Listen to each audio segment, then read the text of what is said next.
माझ्या नवऱ्याने मला घटस्फोट दिला होता, कारण डॉक्टरांनी सांगितलं होतं की मी कधी आई होऊ शकत नाही. त्याने दुसरं लग्न केलं आणि वर्षभरातच त्याच्या घरी मुलाचा जन्म झाला. एके दिवशी त्याने मला त्याच्या मुलाच्या पहिल्या वाढदिवसाला बोलावले. मला चांगलेच कळून चुकलं होतं की त्याचा हेतू काय आहे, मला दुखवणं. पण मी शांत होते, कारण माझ्याजवळ एक लिफाफा होता जो मी मुद्दाम बरोबर घेतला. पार्टीला पोहोचल्यावर त्याने मला पाहिलं. चेहऱ्यावर घमंड दिसत होता. तो हसत म्हणाला, प्रेरणा, तुला घटस्फोट देण्याचा निर्णय माझा योग्य ठरला. आज मी एका मुलाचा बाप आहे. त्याचे हे शब्द ऐकून मला हसू आले.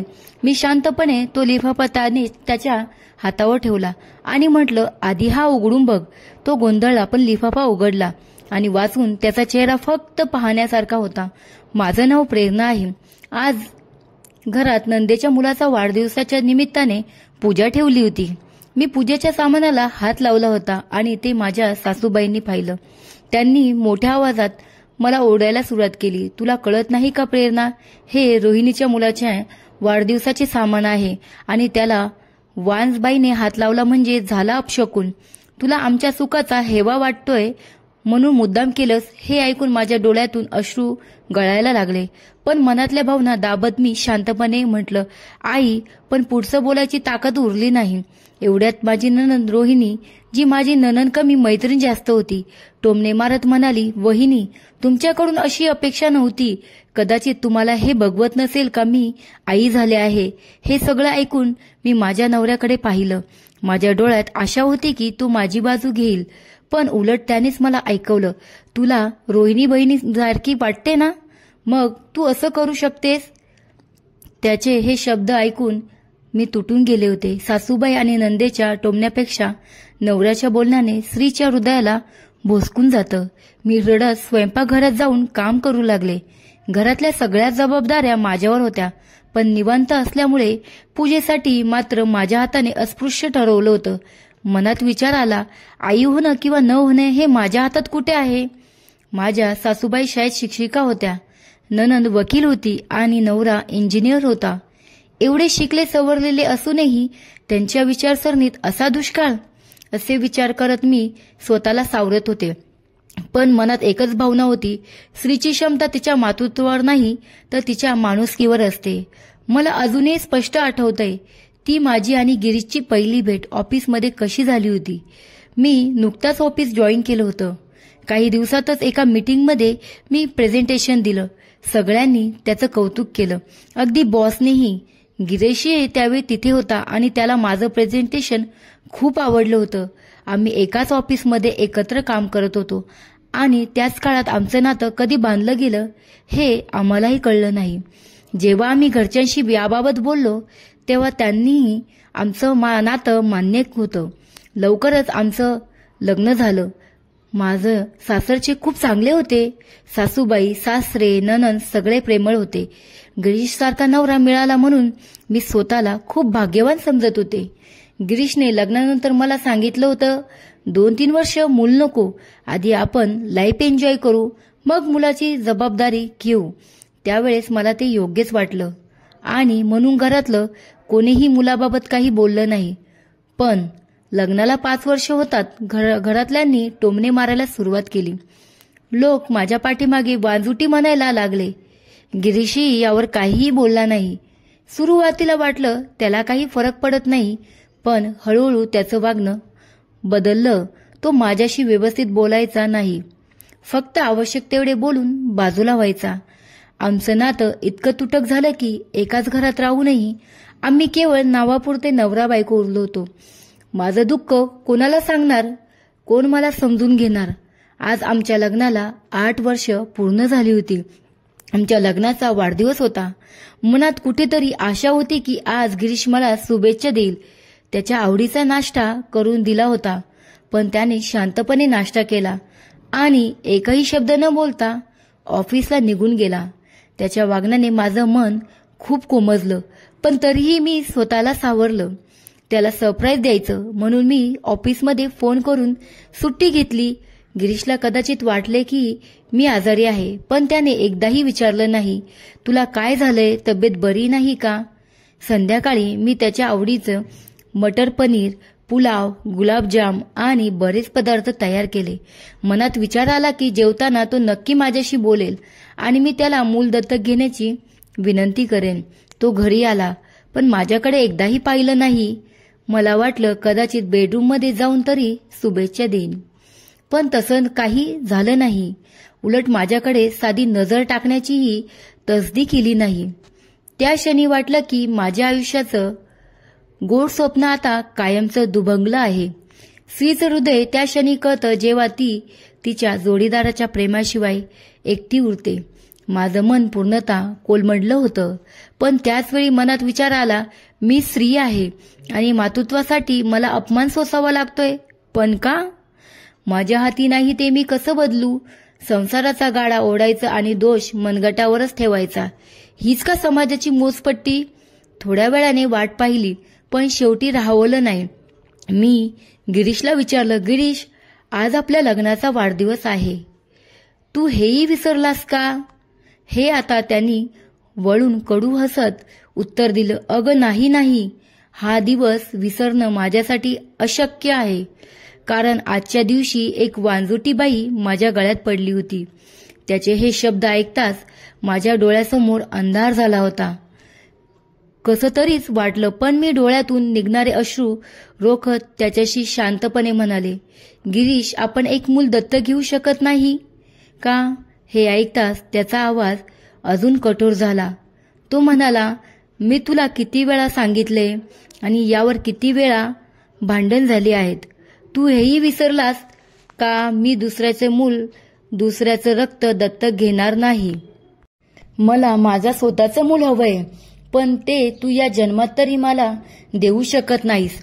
आणि हो, आज आपल्या लग्नाचा वाढदिवस आहे ना, म्हणून मी तुझ्यासाठी खास गिफ्ट आणलंय. हे ऐकताच मी विचार करू लागले की जो माणूस कायम नाहीची सूर लावत असतो तो माझ्यासाठी काय गिफ्ट आणेल. काही क्षणात त्याने माझ्या हातात एक लिफाफा दिला. उत्सुकतेने लिफाफा उघडला आणि त्यातलं पाहून माझ्या हृदयाला धक्का बसला. घटस्फोटाचे कागद होते ते.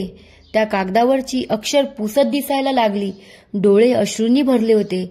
मला विश्वासच बसत नव्हता की जो माणूस कधी माझ्या प्रेमाने भरलेल्या नजरेने पाहायचा, माझं कौतुक करायचा, प्रत्येक संकटात माझ्यासोबत उभा राहायचा, तोच आज एका मुलासाठी मला घटस्फोट देत होता. वाटलं मोठ्याने ओढून रडावं, पण स्वतःला सावरलं. शांतपणे मी घटस्फोटाच्या कागदावर सही केली.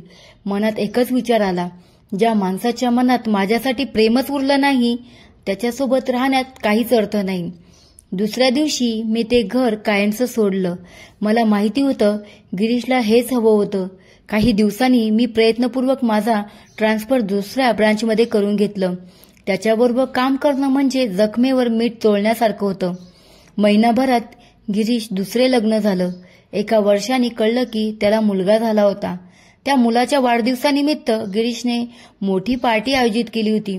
मला वाटलं हे बोलावणं मला हे हिणवण्यासाठीच आहे.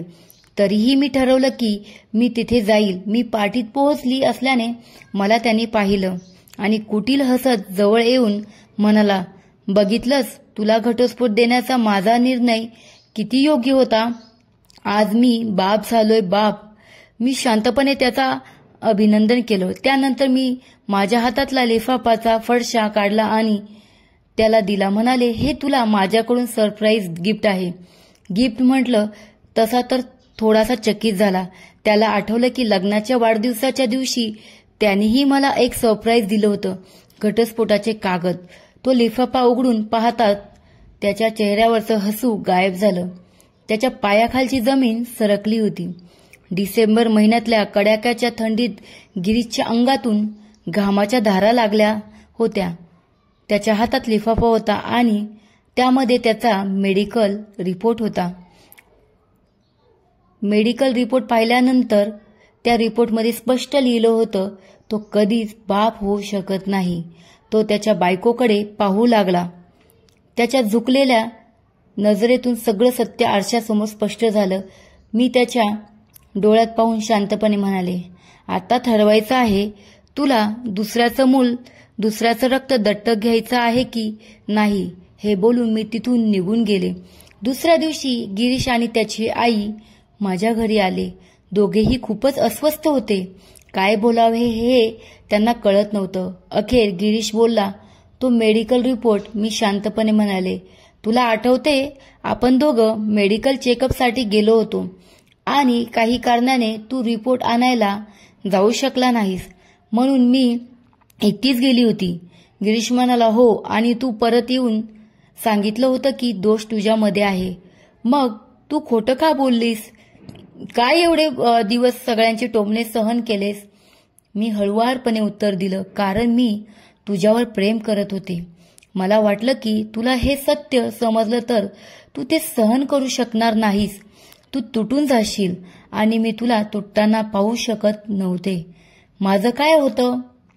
मला सवय झाली होती टोमणे ऐकण्याची, पण जेव्हा तूही मला वांजुटी म्हणू लागलास तेव्हा मात्र माझा संयम सुटला.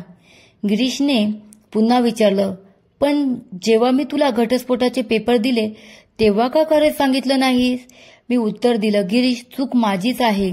मी तुझ्यावर एवढं प्रेम केलं, एवढा विश्वास ठेवला की काही झालं तरी तू मला कधीच एकटीला सोडणार नाहीस असं वाटलं होतं. पण जर तुझं प्रेम संपलं होतं तर एकत्र राहण्यात काहीच अर्थ नव्हता. माझ्या सासूबाई डोळ्यात पश्चाताप दाटवत म्हणाल्या, आमच्याकडून मोठी चूक झाली. सुनबाई, शक्य असेल तर आम्हाला माफ कर आणि सगळं विसरून पुन्हा आमच्या सोबत घरी चल. त्यावर मी ठामपणे म्हणाले, माफीचा प्रश्नच नाही, इथे गोष्ट स्वाभिमानाची आहे. आता त्या घरात पाय ठेवणे माझ्यासाठी शक्य नाही.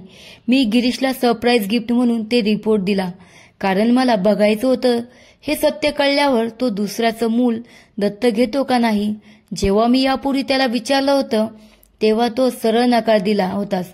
गिरीश पुरुष नेहमी स्वतःच्या कर्तृत्वाचा आणि जबाबदारीचा मोठा डोलारा मानतात, पण दोष पुरुषामध्येही असतो हे ते सहज विसरून जातात आणि आपल्या अहंकारामुळे बायकांवर अन्याय करतात.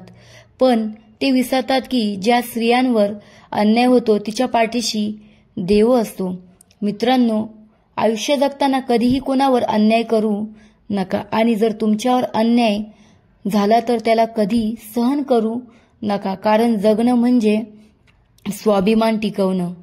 कथा कशी वाटली नक्कीच सांगा आणि कथा आवडली असेल तर चॅनलला लाईक आणि सबस्क्राईब करा. धन्यवाद.